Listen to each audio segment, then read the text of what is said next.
My research is focusing on antimicrobial resistance in agriculture. I am looking at how much antimicrobial resistance is actually in the water. So there's a lot of knowledge gaps about what's out there currently and what parameters influence the amount of antimicrobial resistance in runoff water from agricultural fields. Livestock owners administer antibiotics to their livestock for the control, prevention, and treatment of disease. And the pharmaceutical can make its way undigested through the animal gut, which then interacts with the gut bacteria and then is excreted in the manure. So then the manure contains high amounts of bacteria and also the antibiotic.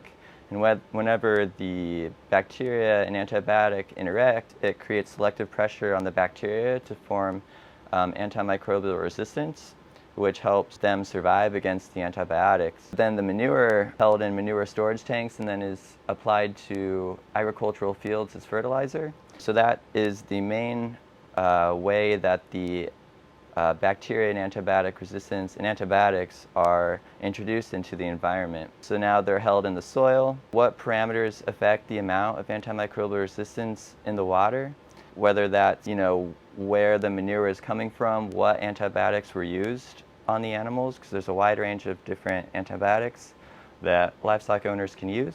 In the end, important for policymakers to understand what policy needs to be put in place to help reduce the antimicrobial resistance in the water. But right now, the knowledge gap really is how the antimicrobial resistance moves in the environment and which indicators are best for identifying whether the antimicrobial resistance is coming from a livestock facility that applies the manure onto fields, or if it's just naturally occurring antimicrobial resistance in the soil.